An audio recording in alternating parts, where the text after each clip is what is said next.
Many of the stories from the east side of Washington revolve around a character. His name is Coyote, or Spilii in some of their languages. And he is a powerful being. Some people call him a trickster because he's so smart, he plays tricks on other animals and people. But he also is much more complicated than that.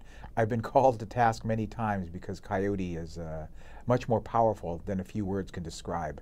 And so Coyote, in essence, in the east side, in many of the stories, again, was put on earth to create a world that would be good for the human beings to live in. He was told, prepare the world for the people to come.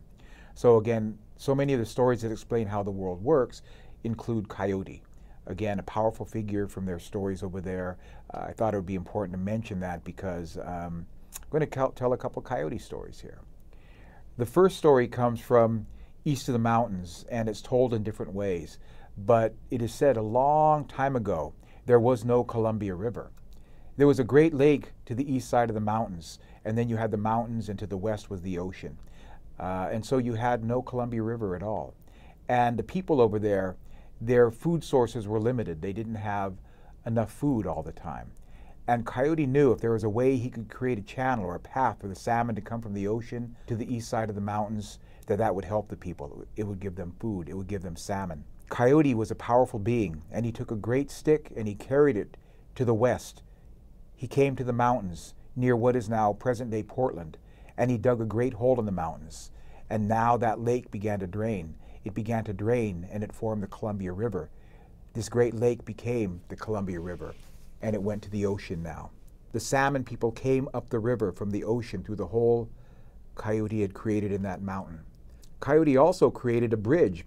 By digging that hole through the mountains, he created a bridge, and that bridge was there for some time until an earthquake came, and the bridge fell and became the Cascade Mountains at the mouth of the Columbia River. So the river was created. The river was created for the people. Salmon came up the river and fed that place. The river fed the land as well. There was a spot in the river near what was called Celilo Falls. At this place in the river, there was a great monster that lived under the water. And as canoes would pass by, the monster would grab those canoes and drag them under the water.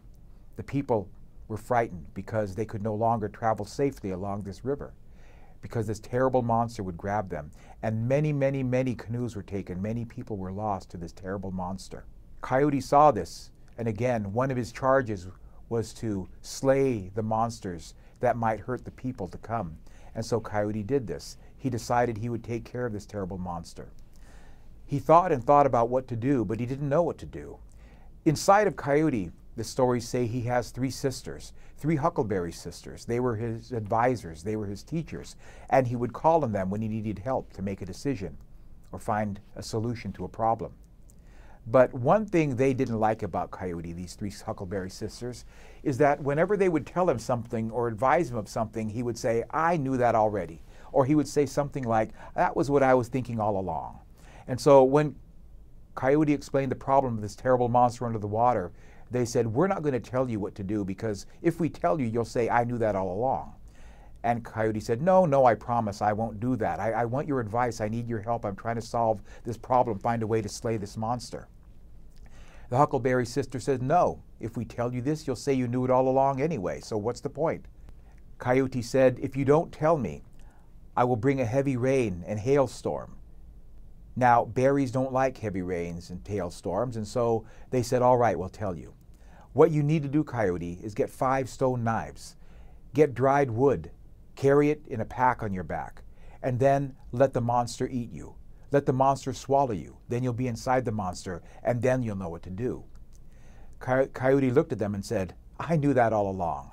And so he went and he got 5 stone knives, and he got some dried wood, put it in a pack on his back, and he went down to the river. He found a log, and he floated out to the river in that spot where the monster lived.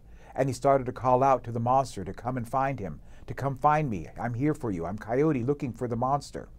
The monster heard Coyote and knew that Coyote was a powerful being, and the monster chose to avoid Coyote, to stay away from him.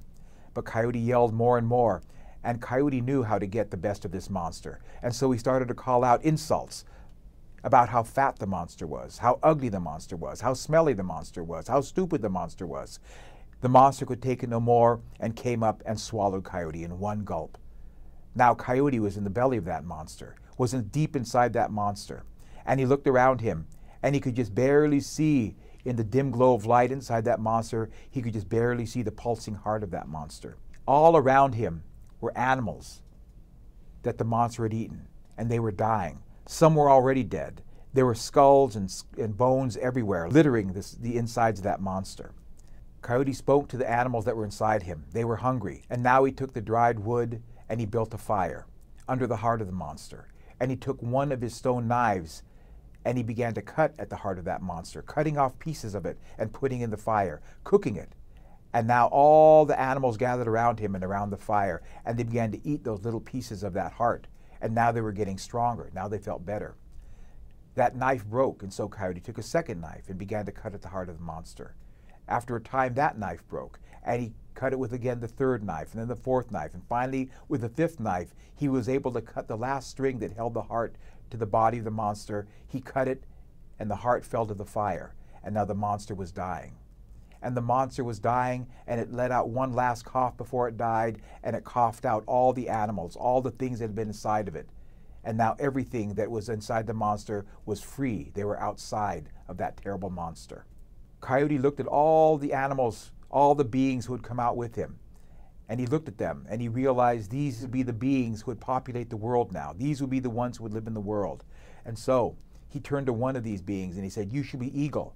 You shall be the highest flying of all the birds." To another he pointed, "You shall be grizzly bear. You shall be the biggest and strongest of all the animals who live on the land." He pointed to another, "You shall be deer. You shall feed all the beings who hunt." He looked at another animal and pointed at it, said, "You shall be sturgeon, the biggest fish that swims in the water." He pointed to another, "You shall be salmon. You shall be the fish that everyone will eat. You will be food for all the beings who live in the world around this river." And so Coyote created all these beings and placed them in the world. Again, he was getting the world ready for the people to come. And then Coyote turned to the monster and revived it, brought it back to life, and said to the monster, "You may live under the water again. You may live under the water, but you may not attack every canoe that comes by. You must promise you will only attack a canoe every now and then for your food." And so the people say that monster is still there, but you don't have to be as cautious as you once did. As long as you stay near the edges of the river at that place, the monster will not get you. It's the people who are careless and forget the monster will eat for its food. And that is all.